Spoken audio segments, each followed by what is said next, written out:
I'm Jeff Helfrich, State Representative for House District 52. Life's messy, government's messier. When I was on the street, I got to see what worked and what didn't work. And in Salem, I see a lot of things that aren't working. I want to cut through that red tape, get to simpler government, and get to stuff that works for you. Here's our next episode. That's perfect, right?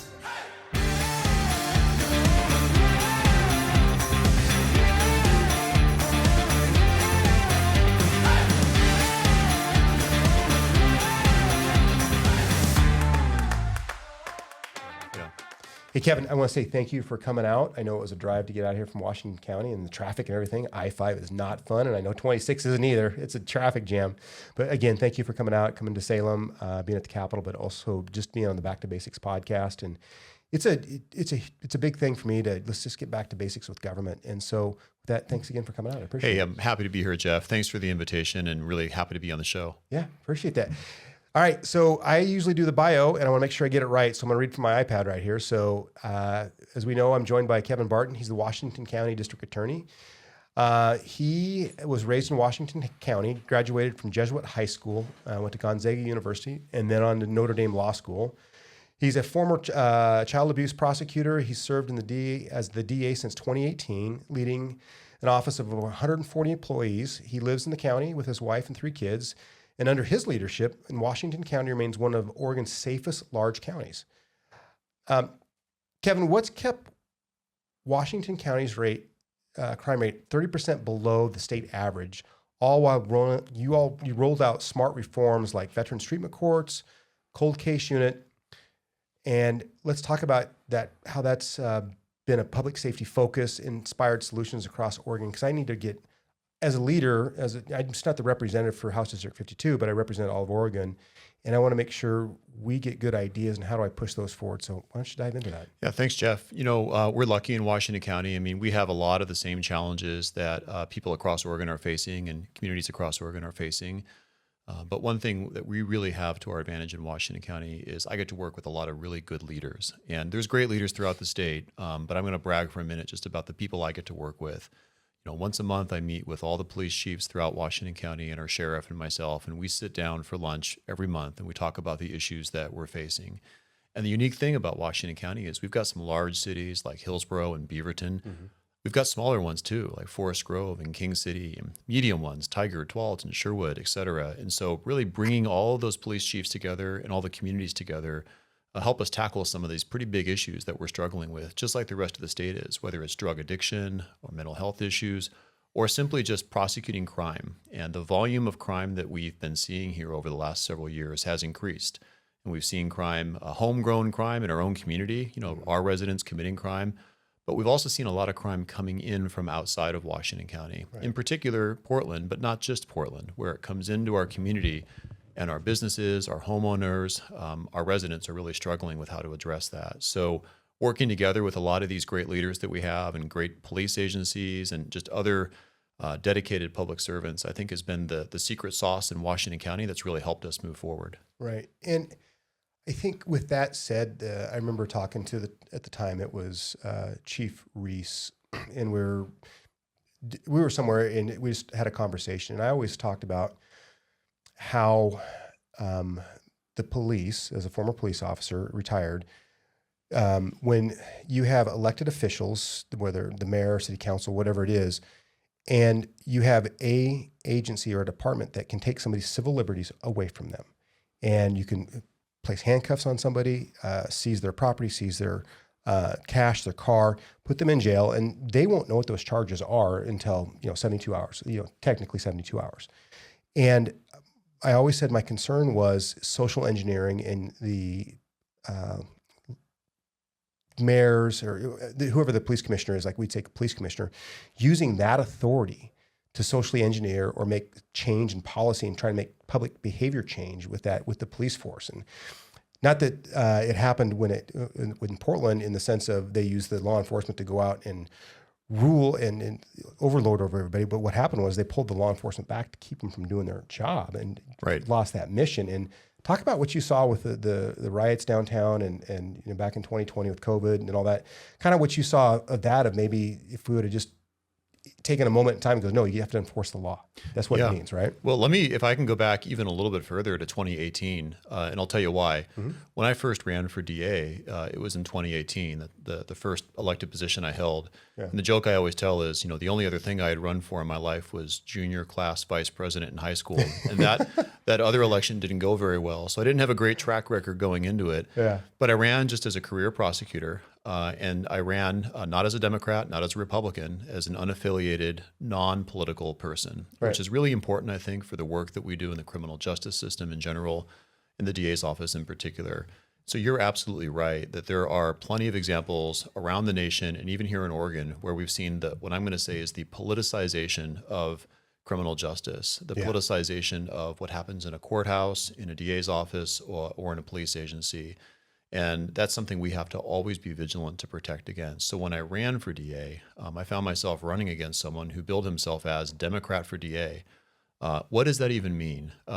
Democrat for DA, Republican for DA, it shouldn't mean anything because those partisan politics don't really belong in the courthouse complex. Fast forward now to 2020 when we started seeing the social justice reforms and really the riots and people taking advantage of that moment and twisting it into something it never should have been, where we saw rampant lawlessness coinciding with all the issues with the shutdowns and the struggling businesses, the fentanyl epidemic coming out of control, and then the defund the police and the just tremendously horrible way that law enforcement was treated by the community.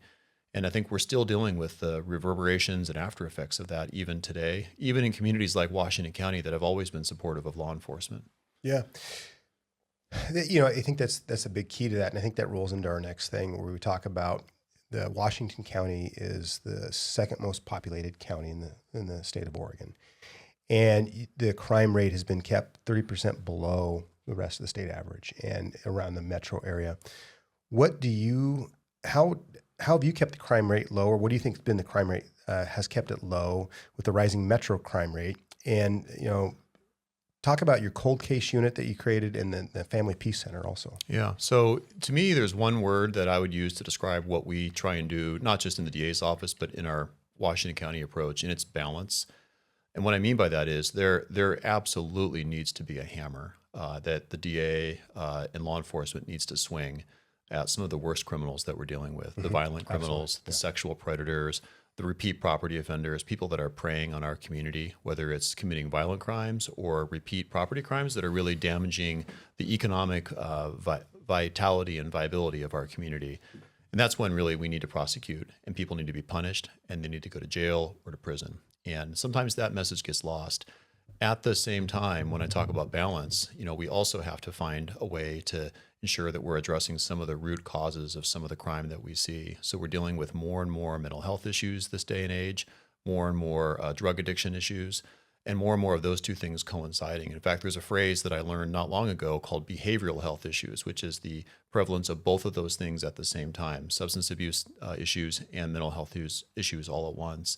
So we have a lot of specialty courts and treatment courts, things that you might hear of in the news, like a drug court or a veterans treatment court, that really try and address the root cause of some of that crime while also holding people accountable for the decision they made, the voluntary decision they made to commit a crime while they're, addressing their addiction. Our Family Justice Center and our Family Peace Center project that you mentioned is a really good example of trying to create some responsible reforms in the system. All too often, when we hear people talk about criminal justice reform, they're really focused on the very last piece of it, which is the police and the law enforcement response, which is usually after a crime has happened, after there's a victim, after there's been a community safety threat. And there can be reforms made there for sure, but there's so many more opportunities upstream. And when I say upstream, I mean before the crime occurs, before the victim is victimized. And our Family Peace Center project tries to do that, where we're trying to help out children and young adults that are dealing with trauma so we can address that trauma early on. There's a phenomenon known as ACEs, and it stands for Adverse Childhood Experiences. And it's the idea, it kind of makes sense, the idea that the more negative and traumatic things that kids and young adults experience in their lives, the higher likelihood that they'll go on to struggle with alcoholism or drug dependency issues or even homelessness or criminal behavior. So this Family Peace Center project is an effort to create a place where we can provide services for families where there's trauma and help out those younger kids and teenagers so we can make them more resilient so they can recover from that trauma so we don't see them in the criminal justice system down the road. And that's what keeps us safe. Yeah, no, that's good stuff. I mean, it's get the front end before you get to the back end with it. And you touched on accountability and treatment, both the same things. And being a law enforcement guy that I am, or was retired, it's still in my blood, is the accountability part, but also being compassionate and knowing you have to treat. And so we had this thing called Measure 110, which I believe wrecked our state. It has wrecked it for at least a decade. We've lost a generation to drugs.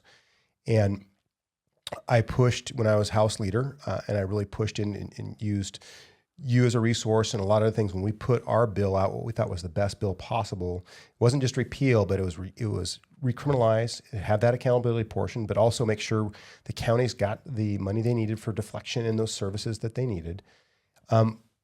Out of all that, I think that was a heavy lift. My colleagues across the aisle had to go along with it because they saw what was going on, and you got to see it firsthand. So that's the first part of the question. The second part is you have a veterans court, and how does that then help with public safety and then help that veteran and create that accountability, but yet these communities are still safe? How does that all kind of work together? Yeah, let me tackle the second part of your question first. So I'm really proud of our Veterans Treatment Court. I go to every graduation I can go to, and I'll pause and just say, there's really only 3 truly happy things in my experience that occur in the courthouse. And those would be adoptions, marriages, and graduation ceremonies from these treatment courts. And everything else is some level pretty good, right? Yeah, it really is.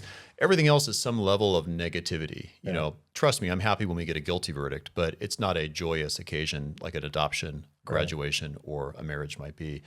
So our Veterans Treatment Court, what we've done is we've brought together service veterans. So we put prosecutors in our office who are service veterans. We started out with a judge who is a veteran from the Navy, defense attorneys, and we've brought them together, and we've taken U.S. service veterans who've been honorably discharged, who are dealing with some sort of a trauma that they experienced while they were serving our country, and now that trauma has manifested itself in the form of some type of criminal activity on their part.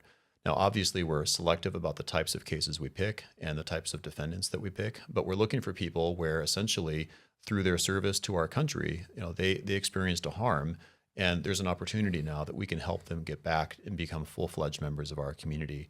And there's amazing resources out there with the VA and with just the community that wants to step up and help these veterans.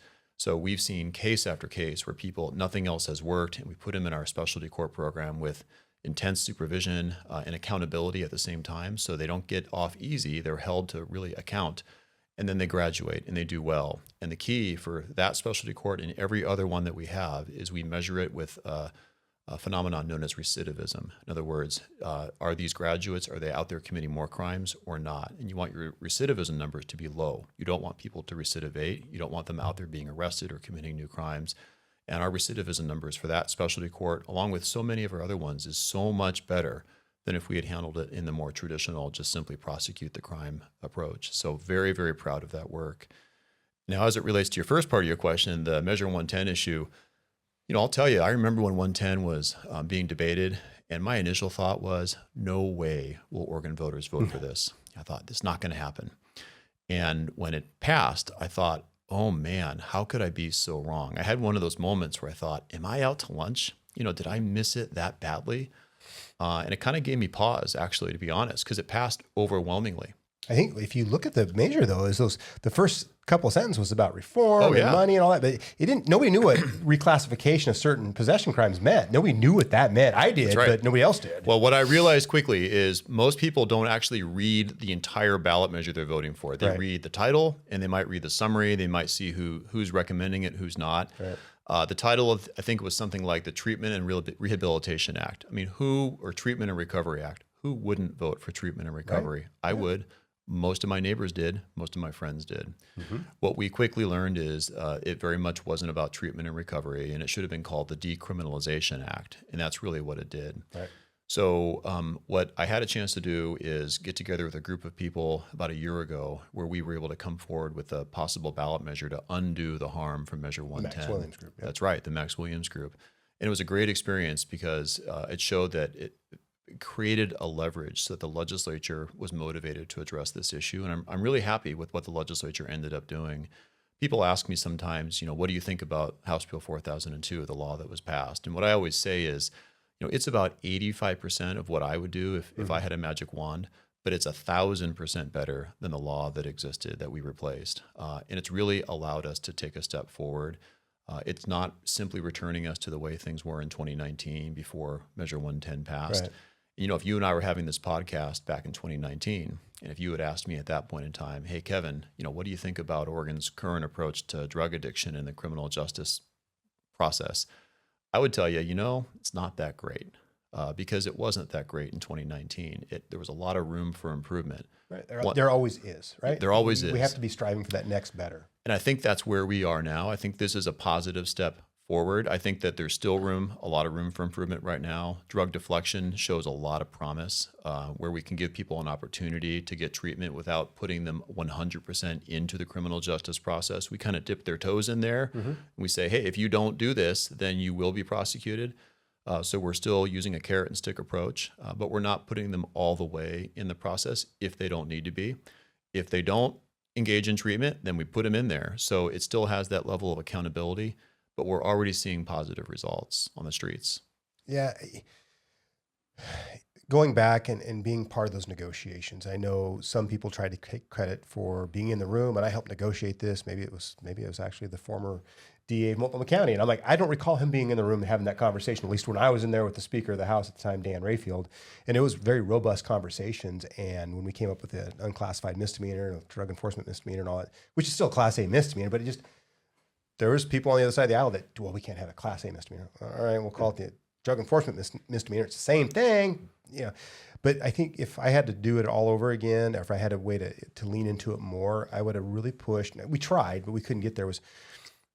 OHA didn't do a good job of rolling out the money. They didn't do a good job, and that department is just it's a mess right now. They've lost $80 million. They can't figure out where these things are at. The stabbing wagons, all these things they thought were good ideas that aren't.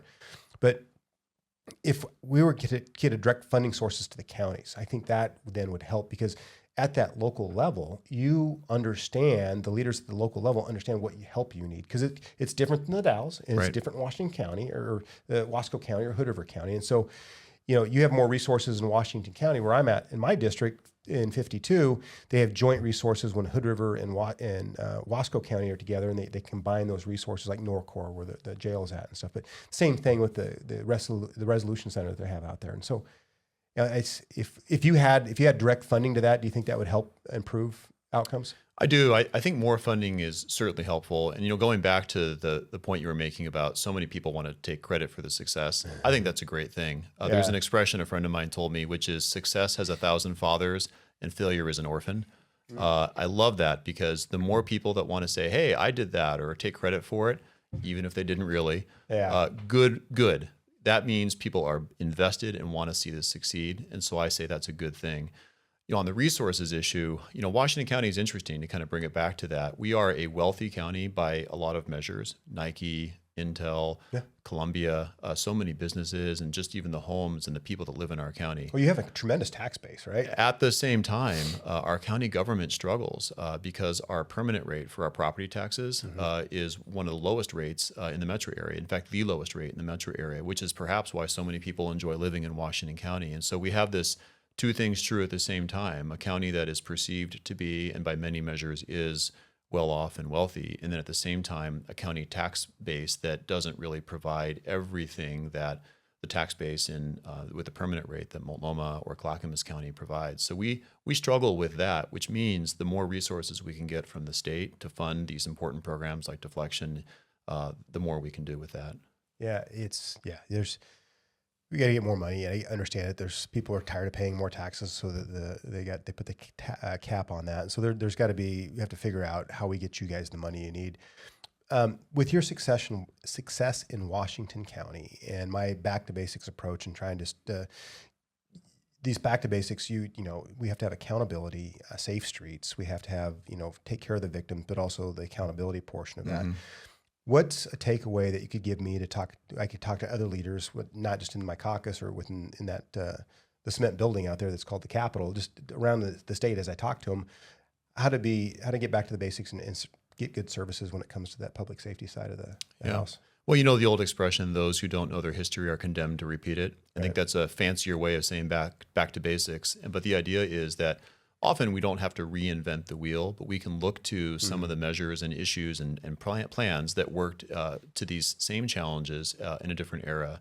And so, what I found to be really helpful is in the course of my career, when I started, some of the people that were at the end of their career, the lessons that I learned from the battles they fought in the 80s and the 90s, I think are holding true today. So, for example, recognizing and honoring the role that a victim has in the process. I think victims are sometimes overlooked. For example, when we talk about disproportionality in the criminal justice system, most people think of the defendant and, are there disproportionate numbers representing this demographic or that demographic? But they often don't even think about the crime victim. And so when we think about crime victims, we know that women are more likely to be victims of sexual assault than men. We know that people who are financially vulnerable are disproportionately impacted by crime. If my car is stolen, I'll be really upset, but I have insurance and I have 2 cars. And so I'll still be able to get to work. But if someone else's car is stolen and that's their only way of getting to work or getting their kid to school, that has a major impact on them. Or, I don't have to take Max. Max is a lot more dangerous today than it was 10 years ago or 20 years ago. Yeah. When I was a high school student in the 1990s, I used to take TriMet down into downtown Portland, all over the metro area. I wouldn't let my kids do that today. And so when we think about the impact of crime, I think we have to really think about how that hurts and harms victims and people in a disproportionate way. And that's a lesson I think that we need to learn and relearn time after time. Yeah. Kind of one of those, you brought me back down memory lane when you talked about lessons learned. I remember in the mid 90s, I was in the transit unit when Portland provided police services for the TriMet division. And then they did the boring underneath the Sullivan Hill out there, underneath the cemetery, under the zoo and stuff like that, and brought out the Max train all the way out to Hillsborough. Yep. And I remember burning those when they got that done, and then the new trains came in, they were burning the tracks in and stuff like that. And I was like, I wonder how this is going to change the landscape of the West Side, because people can just hop on the Max Right. train and go wherever they want.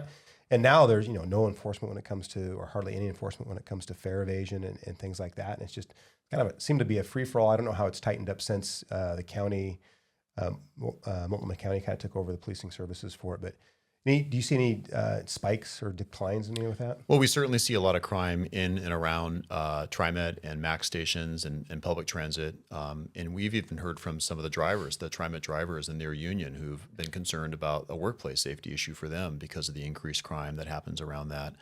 So it's definitely a problem. I think that we've seen it getting better today than it was even a year ago or 2 years ago. So as crime trends go, they go up and they go down at times. So things are getting better in that respect.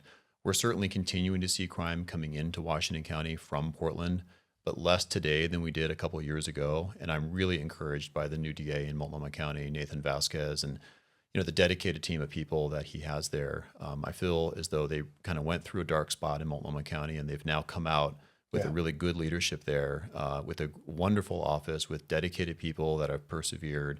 And I think, we want a rising tide to raise all ships. So we want our next door neighbor to have a vibrant and good DA's office, and we want Portland Police to be vibrant and good with their staffing, because the more they can do there, the less we'll have to do out in Washington County. Yeah. And you mentioned something, and it kind of brought a smile to my face, a smirk. So when we talked about the reforms of Measure 110, whether it was a Class A misdemeanor or unclassified misdemeanor, you mentioned how the operators in TriMet don't feel safe.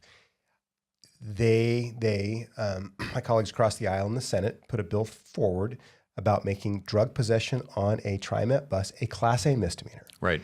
And we're battling back and forth for actual possession somewhere else. And then all of a sudden, it's the hypocrisy of my colleagues on the left. They want to have a Class A misdemeanor for a possession charge on a bus, but if you're in a playground next to a school, it's still a what class? They want to be a Class C misdemeanor. It was entertaining at the time. The senator, they saw me in the hallway and they were furious. I'm like, you pitched me up a softball here. Come on, you can't have it both ways on this one. Like, all right, that's fine. Well, I'll take whatever crime I can get to prosecute, whether it's an A or an unclassified or whatever it might be. Right. So I'm just happy to have as many tools in my tool belt as I can get. So talk about that for a second. I don't think people realize, because I had to educate when I became leader. I talked to the other leader, Julie Fahey, and she was like, Jeff, why can't we just, you can't just a police officer go grab the drugs out of their hands? So I said, well, what's the governmental interest at that point in time when it's an unclassified violation, basically is what it was. Right. And then this person ends up in handcuffs and there's excited delirium happens and that suspect that you arrested to take the drugs away is now deceased because of the drugs they were taking. And so don't want to have another instance. So why don't you talk about, just so people kind of understand what governmental interest is and how that works? Well, I mean, it starts off with anyone that watches TV and Law and Order and these courtroom shows. We all have this understanding that we all have rights. And one of the rights we have is to be free from unnecessary and unreasonable searches and seizures. So the police, as you know, cannot just go up to someone and say, I want to see what's in your bag. I want to see what's in your pocket. There's got to be a sufficient enough reason for the police officer to do that. And we have different legal standards depending on the nature of the interaction that can control, does the officer have the right to be able to do that? Do they need to go get a search warrant or not? Are they making an arrest or not? But putting all that aside, the police have some limitations, and rightly so, on what they're able to do. So when we were talking about should we recriminalize drug possession and at what level and how should it be, that's when we ran into all those conversations about, well, what can the police do now and what would recriminalizing allow them to do if we were to make that change? At the same time, alongside those legal questions, there's the real practical question. And the practical question is, whenever an officer, as you know, Jeff, whenever an officer interacts with a member of the public, they're doing a mini risk assessment in their head. Every moment. Because every single interaction has the potential to go horribly wrong. Every single person. The officer just doesn't know. And I think people don't always appreciate this unless they know an officer or were an officer or have a loved one who's an officer. Because time and time again, when we see officers who are forced to use deadly force or forced to just use force on somebody, we realize that interaction started off in a very innocent and innocuous way. It could be something really simple. So when we talk about why can't we just take the drugs away from them? I think the officers, rightly so, and their agencies had to make some really tough decisions about the potential liability that could be there and the potential claims for unreasonable searches. And it got complicated quickly and unnecessarily so, which is why by recriminalizing and making it a crime once again, which the rest of America frankly does. We got back to the basics. We got back to the basics as we should, right. But we didn't just return back to the way it was either. So right. Back to the basics, but with a modern approach. Yeah. And that's what deflection, and that's what House Bill 4002 did. And early results, because we're 6 months into it, because this was just effective last September, 7 months into it now. Yep. Early results are really, really good. So I've got a couple police officers that are good friends of mine in the different agencies in Beaverton and in Hillsborough, and they report to me directly, here's what we're seeing, Kevin. And it's amazing how the streets are being cleaned up, how there's less open-air drug use, how there's a greater accountability, and that matters, and it breeds and builds confidence in our public safety system, and it builds a healthy community. Right. So responsible reforms and challenges. You champion a mental health diversion program and a homeless specialty court. How have these programs helped Washington County, and what challenges did you face rolling those out? Yeah, so with our mental health issue, I'll talk about that a little bit in depth. It's when I think about the big challenges I'm dealing with right now in Washington County, one of the frustrating parts about that is a lot of the challenges have a beginning outside of the county borders. So the public defender crisis that we've heard about in the news, the drug addiction issue that we've talked about today, and then mental health issues. So our state hospital system right now is abysmal. And the state hospital is a resource that is supposed to be available for the entire state to help address the presence of mental health challenges in people who may have some public safety issues or they've committed a crime. And when we have someone who's committed a crime and they have a mental health issue at the same time, we've got a real struggle there because, yes, there's a mental health issue that needs to be addressed, but what do we do if they also have a knife or a gun or they're a sexual threat to someone else? We've got to try and find a way to address the underlying mental health challenges and at the same time address the public safety issues. For a long time, our state hospital has been a major resource where we'd send someone and they get treatment and hopefully get rehabilitated and restored so we could prosecute them. But that state hospital system has been failing, so much so that the federal court has stepped in and really taken over. So efforts locally with the mental health court that we've tried to do have really run up against these challenges that are beyond Washington County's borders. Until our state, with state leadership, can get a handle on that, I think all counties, including mine, will struggle. Yeah. So let's talk about opposition, because I would you get the hate mail, you get the keyboard warriors on Facebook or Instagram, whatever it is, or they just come to your office or they write you a letter. But, both you and I opposed Measure 110. We talked about that earlier. And then I was able to be part of, just like you were, sitting at the table and crafting what was eventually 4002, which recriminalized drugs. So tell me a little bit about when you ran for re-election in 2022. Did you face any challenges to that? Did people question you on that? Did that come up in there? And how did you navigate any of this opposition that you saw? Because we're both electeds. You are the higher profile because you're the top prosecuting person in the county, and some would say you're the top law enforcement officer in the county. I don't know if it's sheriff for you or it's yours, Even Plains. They're charging instrument, and the sheriff is they actually put the handcuffs on people. The sheriff has a gun and a taser, so she's the top as far as I'm concerned. Yeah, right. They've got all that. So, kind of talk about some of those issues. What you faced for the opposition and how that may have played out in your campaign. Well, I ran twice, 2018 and 2022, and they were. 2022 was really an echo of 2018. So in both instances, I faced an opponent who was dramatically different than I was, which made it, a very clear choice for the voters. Very contrasting. Very contrasting. That's right. So both of them had significant support from the far left and significant out of county, out of state support as well. I'll say it, George Soros. Soros, that's right. George Soros, the Drug Policy Alliance, fill in the blank. These large out of state. Stop you right there. Drug Policy Alliance. They're the ones that gave $5 million to support Measure 110. And I sat on the House floor and my remonstrance says, we have shown you cannot wreck our state anymore. Get out of here. Go try to wreck another state because it's not going to work. And so, anyway, you're that's right. my tirade, right? Yeah, that's and true. You know what? It's we're disgusting. A cheap date. Oregon is, and Oregon was taken advantage of. In fact, the old expression is the states are the laboratories of democracy. And the idea with that expression is supposed to be that different states can try different things and we can learn from each other like mini little experiments. Mm-hmm. That gets turned on its head when someone's experimenting on you. And then you're not the laboratory of democracy. You become the lab rat of democracy. And Petri dish. That's exactly what George Soros did to Oregon and what the DPA, the Drug Policy Alliance, did to Oregon.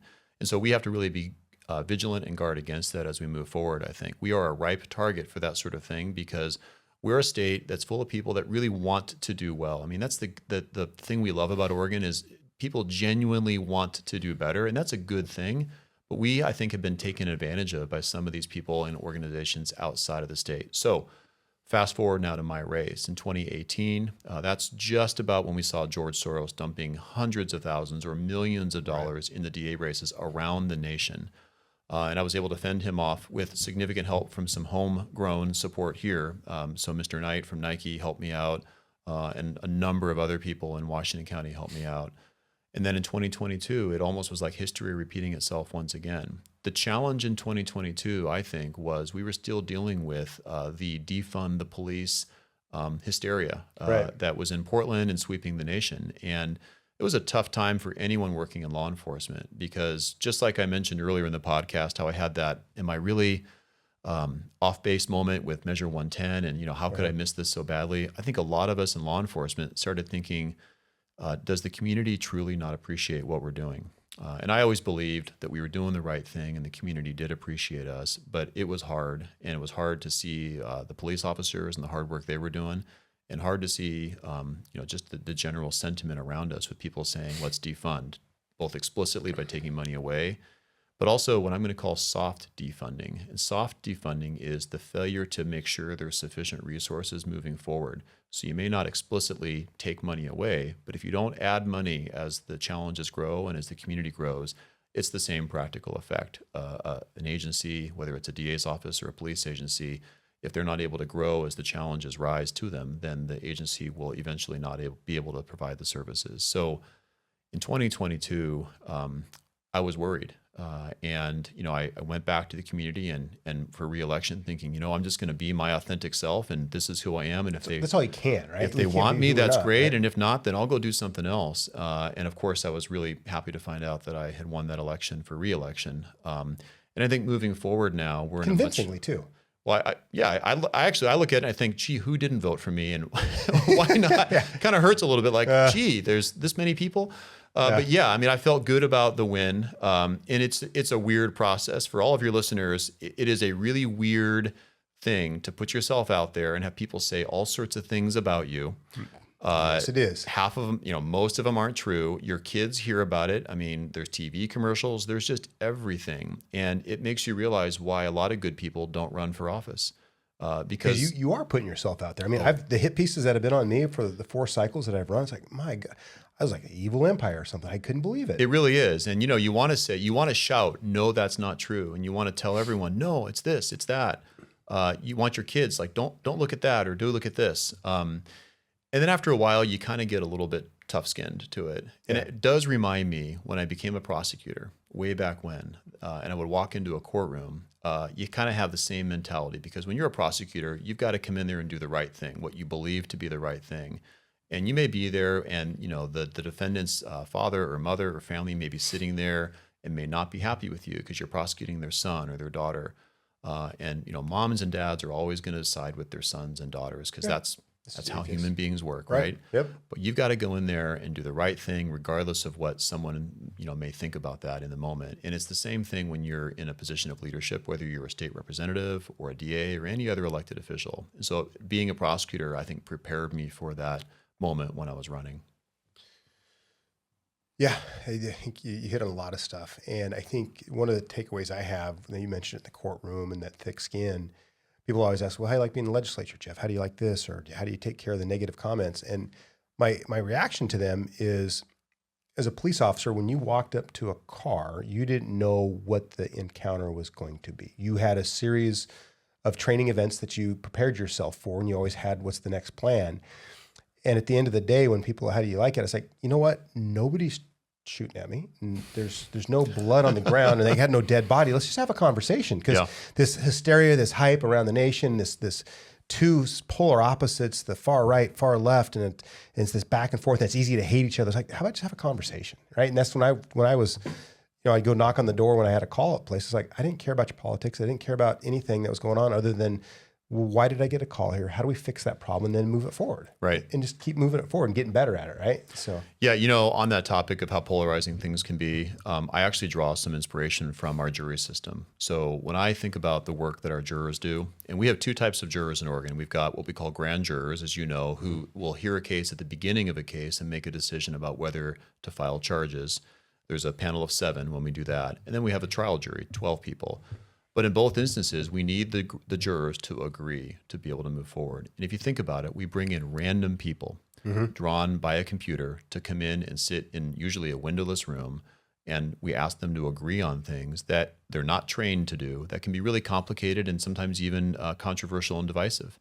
And yet it works. And so when I think about all the areas of our society today that are so fractured, and we can talk about tariffs or Trump or Biden or all these issues, we can be fractured on those issues, and yet our criminal justice system and our justice system in general still works really, really well by bringing random people together and asking them to agree. So I draw some source of, inspiration and hope from watching that happen every single day in the courthouse. Yeah. I did. So the DAs came in, and I sit on Ways and Means Subcommittee for Public Safety. And one of the DAs came in and talked about the funding. And on record, he said that there are calls for district attorneys not to prosecute certain crimes. And I saw that. I picked up on it. I asked more questions about it when we were at the dais. And then I got a hold of, somebody gave me the Oregon Public Defense Commission's, I think it was 6-year plan. And then in that plan, it talked about these crimes that they would like to make from misdemeanors to violations, or just get rid of them. And then another part of that was Measure 11 crimes that were mandatory minimums. And I have the distinct honor to sit with Representative Kevin Mannix, who's the one that championed that, because the people of Oregon got tired of activist judges not sentencing and holding people accountable, like we talked about accountability. Talk about those crimes that they would like to decriminalize, because we saw what happened with 110. That wasn't a good idea. Yet you have tools that can be taken away from law enforcement, whether it's trespass, harassment, whatever that is, that could be livability crimes, issues. And then businesses would close, or people wouldn't want to live here. Walk me through what that is, because we hear this public defense crisis. It's like, well, wait a minute. You've got all this money. Figure out how you're going to defend these cases, because you're obligated to do it. But yet the answer is, well, we should probably just didn't use this as a charging instrument, and that'll help solve the problem. I'm going to be on a rant here for a second, because the Public Defense Commission had a bunch of things. We need more money before COVID. They got the money. We need even more money. They got the COVID dollars. Still wasn't enough. And now they're asking for more money, and they still can't keep their house in order. I don't get it. I mean, I've been very critical of them in the committee, but walk me through what you know about the Public Defense Commission and that plan and their vision and the decriminalization of certain crimes that we call them livability crimes, and then Measure 11. Okay, well, there's a lot there. Yeah, So let's go segment it out, right? So, yeah. let's kind of break it out. So let's start with anyone that watches TV knows a portion of our Miranda rights, which is if you can't afford a lawyer, one will be appointed to represent you. We all know that from watching various TV shows throughout our life. Dragnet. Yeah, you're dating yourself right now, right? Dragnet, Law and Order. Those are reruns. Right, sure, right. And you as a police officer have probably said that thousands of times. Absolutely, yep. So everybody knows that is a right we have as Americans. And yet, somehow, Oregon found itself a few years ago unable to do the most basic of things, which is provide a lawyer for people who can't afford a lawyer. What happened? And that is the multi-million-dollar question at hand. And here's what I think is going on. I think there's two things happening at the same time. First, I think we're dealing with a public defense system that was constructed decades ago and does need to be reformed, updated, fixed, whatever the verb modernized. is. Modernized, pick a verb. Changes need to happen, and we need to make sure that yesterday's public defense system can meet today's need. So modernize it for sure. And there are some important things that go along with that. So are we paying people enough money? Do we have the right structure in place? Do we have the right leadership in place? Do we have the right accountability in place for the tax dollars that are being spent on this system? Are we following how those tax dollars are being spent? Are we getting what we're paying for as a state? Those things need to happen, and they haven't happened. And I blame the leadership at the state for not doing that. There's a state agency that is responsible for that. It's called OPDC, the Oregon Public Defense Commission. And it used to be within the court system. Now it's under the governor's office. They need to do a better job. So that's the first thing that's happening. At the same time, there's an old expression, and it's never let a crisis go to waste. Mm-hmm. And what we're seeing here is people taking advantage of a crisis, of a real problem, and they're twisting it to accomplish policy goals they otherwise wouldn't be able to accomplish. It's the things that you mentioned. They want to decriminalize drug possession once again. They don't even want to stop just at drug possession. They want to make it not a crime to steal, not a crime to trespass, not a crime to vandalize. They want to drop it all down to the violation or the traffic ticket style level. We know that doesn't work. We know that two ways. We know it from Measure 110. We also know it doesn't work because the last 4 years in Multnomah County, when the DA there, the previous DA, wasn't prosecuting a lot of misdemeanor crimes, we saw what happens when you don't prosecute lower level crimes. The whole system starts to fall apart. That's a recipe for disaster. So that's the first policy goal they're trying to do. The other one is they're trying to attack, once again, Measure 11. It's a law that many on that far left side, they don't like it. And when I talk to people about what Measure 11 does, most people say, really? Shouldn't we send people to prison even longer? So if you forcibly rape someone, it's just over 8 years in prison for a forcible rape. That's not very long at all. Armed robbery, violent assaults. These are the types of crimes. Manslaughter too was on that. Manslaughter. These are the types of crimes, child abuse crimes that we categorize in Measure 11 to say these people ought to go to prison for a long time. And again, never let a crisis go to waste, where what we're seeing is people saying, well, because we don't have enough defense attorneys, allegedly, we therefore need to make it so that these sentences don't exist. The two aren't really connected. The length of a sentence you get doesn't really have a direct bearing on whether we do or don't have enough defense attorneys. And then finally, let's talk about, do we have enough defense attorneys? I believe we have plenty of defense attorneys in Oregon. The problem is we're not getting the defense attorneys connected to the cases that they need to represent. Because what happened is a few years ago, the state put a cap, a limit on the number of cases that defense attorneys were allowed to handle. They have an acronym for it. It's called MAC, Maximum Attorney Caseload. And that limit is arbitrary, and it's a one-size-fits-all limit. Now, there are times when defense attorneys have been overworked with not enough resources, so we need to address that when we talk about the modernization and the reforms in our system. But at the same time, a one-size-fits-all limit that artificially creates and exacerbates a crisis that just gives life into the never let a crisis go to waste approach. And I think that we've created a self-inflicted wound here in Oregon that we really need to fix as quickly as possible. Yeah, no, that's a great explanation. I mean, when I heard those and I saw that and it's like accountability and when I heard them say that they wanted to basically make them violations and just kind of make them go away, those crimes, I remember as a sergeant at the Portland Police Bureau, just even, you're able to book anybody, get mug and print and book them, and then it slowly changed because of overcrowding in the jails and all that stuff like that. And I specifically remember when the county says, now we will do mug and print for property crimes, theft. So your typical, somebody shoplifts at Fred Meyer's. And before the date certain was, you gave them a citation. It was a cite in lieu of custody. Mm-hmm. It wasn't a traffic ticket. It basically was, you promised to show up to court and you'll take care of this business. Right. And generally they didn't give a warrant out unless they had multiple of them and stack the cases together. The day that it came to be that you could take them into the county for the mug and print and they get processed in through the system, the very first call we had was a shoplift at Fred Meyer's. The officers get there and the person they arrested was losing their mind. Give me my ticket. I need to go home. I got to take care of these things. This is not right. You can't do this to me. I know my rights. Right. You know your rights. Okay, you have the right to remain silent. Why don't you express that one really quick for me, and then you can listen to what we're going to say. You get to go to jail today because you committed a crime. They could not get over it. But within 24 hours, the word got out. All of a sudden, those calls went down. Those calls for service went down for that specific for shoplifting and Fred Meyer's and things like that because, we're going to be held accountable now. I get, it's not a free-for-all anymore. Yeah, and that philosophy, there's actually an acronym I heard, SCF, Swift and Certain Sanctions. A lot of probation officers will use this. Swift and certain. Swift and certain sanctions. Parents can use it. Let's just talk about that. I got 3 kids. If one of my kids does something that they're not supposed to do, if I say to them, hey, here's your citation a month from now, let's have a conversation about this and you'll get your punishment. That will not work. No, that not. Every parent knows that. That will not work. But if they do something they're not supposed to do and I say, hey, I call them on it and I give them a consequence right then and there, that's how you control or modify human behavior. That's just basic.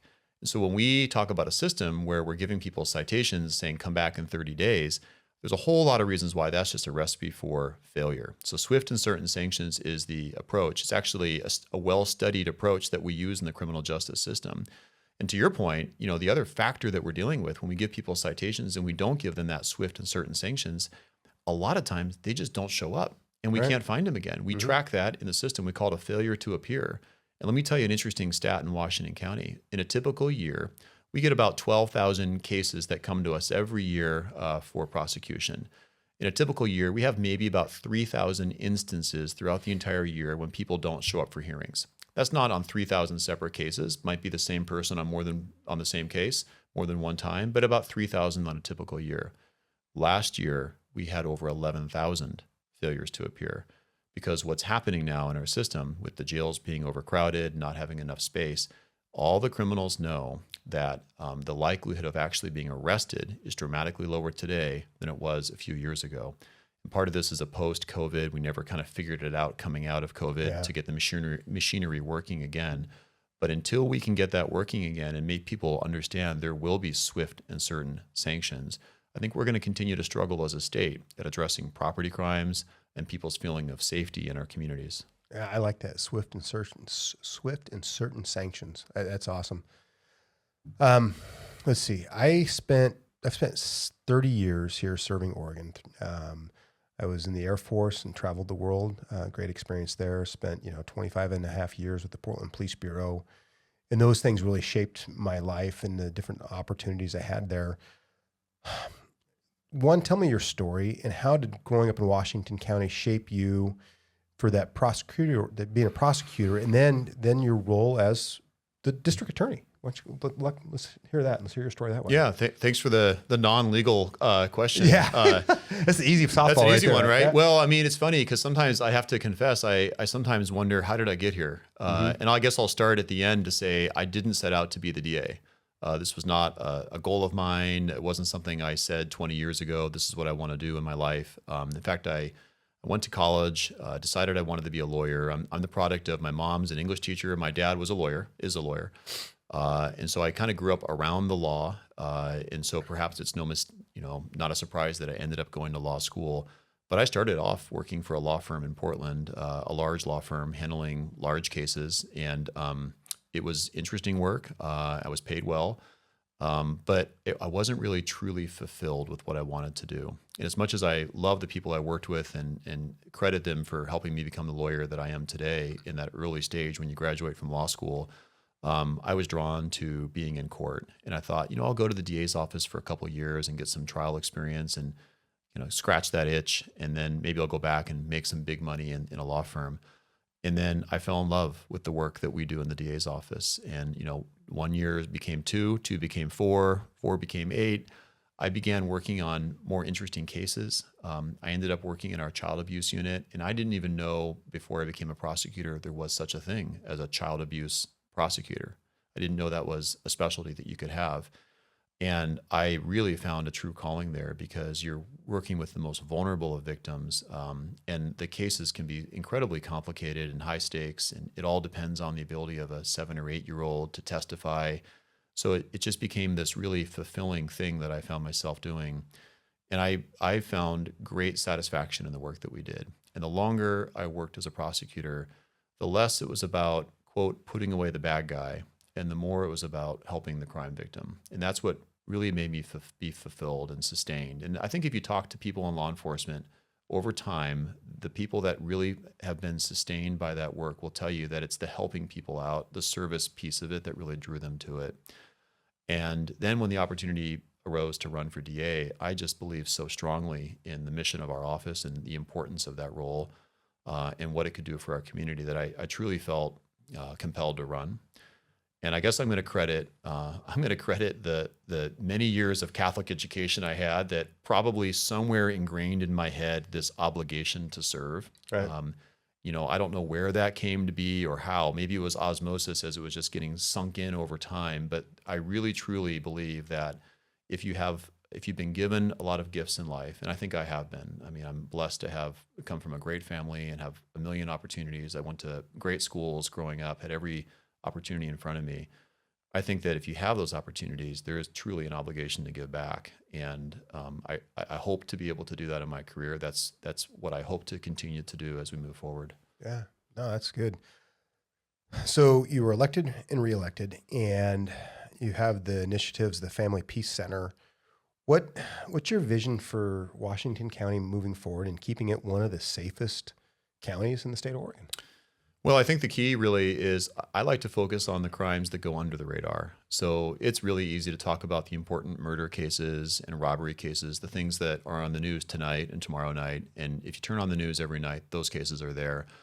But I like to focus on the bulk, the iceberg beneath the surface, because the quality of life crimes, the crimes that have the greatest impact on the greatest number of people, are the lower level ones that individually may never be a headline, but collectively in the aggregate, those are the crimes that matter significantly. And it really was driven home in a real personal way for me. I've been out now in the last year twice shopping with my family, and I've directly witnessed shoplifting happening right in front of me in a pretty significant way. And I guess I'll start by saying I don't even shop that often. And the fact that it's happened twice for me, where I've not only witnessed It's a trend, right? I took out my phone and I videotaped it both times, and I chased after both suspects both times. And it became a trend. And what it did for me, though, is it really drove home that this is happening every single day. In fact, if you stand in front of some Targets and Home Depots and Fred Meyers, you just stand there long enough, you'll see it happen over and over and over again. And it got me thinking, not just about the businesses, and those are large businesses, but small businesses too. It got me thinking about how are they able to survive? What about the employees? People often making minimum wage or close to it, and this is their day-to-day where they've got to deal with this happening over and over and over again. And then the customers as well. And it really started making me mad, to be honest. Just the fact that this was happening in my community over and over and over again. And so when I think now about moving forward, where's our focus? I think about maintaining livability, maintaining quality of life, addressing all levels of crime, and especially paying attention to the ones that may not make the headlines, but have deep, deep impacts in our community. Yeah, livability is a big one. It kind of reminds me, as a sergeant in the Bureau, you would get a lot of calls from officers, especially when it came to meth houses or mobile meth labs and cars and stuff. And that was big in the 80s, 90s. And it was in the 2000s that the Oregon legislature said, this is a problem. We got to fix this meth issue. It's an epidemic. We are going to put Sudafed behind the counter. I sat there. I had no idea I was ever going to be a state representative. My life journey, I had never planned this out either. Right. And I was laughing. These guys in Salem do not know what they're talking about. This is the dumbest thing I ever heard. It came into effect. You had to go in and show ID and get it, your little thing, even though it was not a controlled substance, but you get it from behind the counter. And it was probably about a year later, I realized, I don't get calls from officers anymore having to call out our drug team's mobile, their hazmat team to come deal with the mobile meth lab anymore. Right. I said, wow, the state legislators actually had a good idea here. It just took a little while to get it going, but that was a small step. Maybe, and who knows? Maybe putting Sudafed behind the counter was the trick to do it all. I mean, the Breaking Bad meth lab is definitely not something we see a lot of today. That's a true statement. But if you think about it, it was meth labs for a while and meth. Then it became, I think, opioid and pills. Don't forget the crack to begin with, right? Okay, sorry. Let me go back in time. All right, crack, then meth, then opioid, then heroin, then fentanyl, and then trank. And there's What's always, trank? It's like the horse tranquilizer. Oh, okay. All right. Yeah. All right. There's always something, right? And so we'll have this conversation 10 years from now. There will be a different drug of choice that we're talking about. But what is consistent is there's this connection between the drug activity and the criminal activity and the livability. And so we still, I think, as a state and as a nation, need to figure out how we're going to do a better job at You got to break addressing that this. cycle. Yeah, we do. And no one's been able to figure it out yet. I mean, go back to the days of this is your brain on drugs. Remember that TV commercial? Oh, yeah. Or Just Say No. I mean, we've tried different things, and so far nothing has really worked. I do believe that this addressing the trauma and the ACEs that I talked about earlier, the Family Peace Center, I think that addressing that issue will yield some dividends. But what I've learned in my time is it's very rare to have a single silver bullet that solves a problem. Usually it's a multitude of things that try and attack an issue that's complicated from a 360-degree perspective. So I think that's really going to be the approach to minimize drug addiction as best we can. Yeah. So we're getting close to the end. Your journey shows the power of staying connected in the community and still being involved in that. You've really detailed out that is. And something I learned is serving Oregonians, for these years that I've been here. What is the biggest takeaway from your tenure as the district attorney that you'd want to tell leaders to pay attention to? What's something they should hear from you? Because we're all leaders. We don't realize it, but we all are. And so, I mean, you've got an interesting story, but what's one thing you want them to hear? That's a great question. I sometimes think about a doctor and a patient.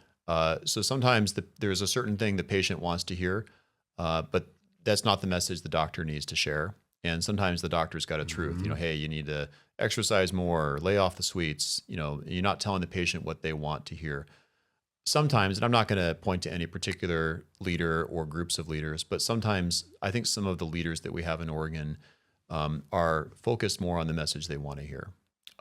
And the inconvenient truth, if I can borrow that phrase from Al Gore of all people, but the inconvenient truth that I think sometimes needs to be emphasized is the message they need to hear, the message the doctor needs to tell the patient. And the DAs in Oregon, along with the sheriffs and the police chiefs, we have a front row seat to a lot of real truths that are happening right in front of us and a lot of lessons learned over the course of hundreds and thousands of examples and cases. And I think that if we can listen more to the messaging from our chiefs, our sheriffs, and our elected DAs throughout the state, I think that sometimes the patient will then be a healthier patient because they'll hear what they need to hear instead of what they want. Right. That reminds me, one of the sayings I had when I became a police officer, somebody told me this and it was held true, was, Jeff, the badge that you wear is the ticket to the greatest show on earth. You have a front row seat to life. You get to see the best and worst in people, and you get to have a moment in time and intersect in somebody's life and hopefully make it better or change the course of somebody's life because of their actions. And I take that away in talking to my fellow colleagues across the aisle, like when I said earlier about there's no blood, no dead body on the ground. It's a pretty good job. And taking that pragmatic approach. And I think that you just nailed it right there. Just listen to the other leaders, because you may hear something you don't want to hear, but you got to hear it. Yeah. And, you know, I think that even if you're not a police officer, a chief, a sheriff, a DA, I do think there's a way you can get a small taste of that. You can do a ride along. And I have to tell you that, you know, I've worked in this field for almost my entire career. But the ride-alongs, just getting in there and seeing it with your own eyes, it leaves a lasting impact because it teaches you something that's not someone else telling you what they think you ought to know. You get to see it, feel it, smell it with your own eyes and your own ears. And that has a big, big role, I think, in helping shape a better understanding of how things work. Yeah. So what some people don't know, I called in a couple favors from some of my former colleagues and asked them if they take some people on a ride along. And it's not going to be political. There's not going to be cameras. It's just, they're going to be normal people. Just go show them the drugs. Go show them what's going on. And so talked to a couple of my colleagues and say, yeah, absolutely. And I got, at the time, it was Speaker Rayfield and Senate President Rob Wagner, Senator Wagner and Representative Rayfield, and got them out at East Precinct. That's great. And I said, you guys got to do this. No social media, none of that stuff. Just go out and watch. This is what we're talking about. I can tell you till I'm blue in the face, but until you see it. And during the State address, when President Wagner gave his speech on the House floor this year, when we were sworn in earlier this year, he talked about that ride along. He talked about seeing that change. And, and you're absolutely right. It's a lasting impact. I mean, you may see a bunch of cool stuff one night, or it's going to be boring as all get out, but you never know what's going to happen. You don't. And actually, to that point, my first ride along, the officer, I was a friend with him, I won't say his or her name, told me, he said, hey, in case you need to, here's how you unhook the shotgun. Yeah. And I thought, oh my goodness, what have I gotten myself into here? Shotgun, what? What do I got to do? Hey, if I'm laying on the ground, I ain't smelling. This is how the radio works. Put the car down. Yeah, just go, right? Right. But I didn't need to. Yeah. So. No, it's always nice to know that you have a little bit of backup. Yeah. Kevin, I just want to say thank you for coming on the show. I appreciate this time you spent with us. I know you've been in the Capitol a lot, advocating for some reforms and different ways to go about doing business. And it's very obvious that you have a passion about what you want to do, keeping Washington County safe. Best of luck in getting there, and however we can help you make sure to be an example of that, to show some of the other counties this is how you go do business. I think it's awesome. Thanks, Jeff. I really appreciate it. All right. Hey, the next episode, Back to Basics Army, it's going to be a good one. So until then, buckle up, get ready for the ride.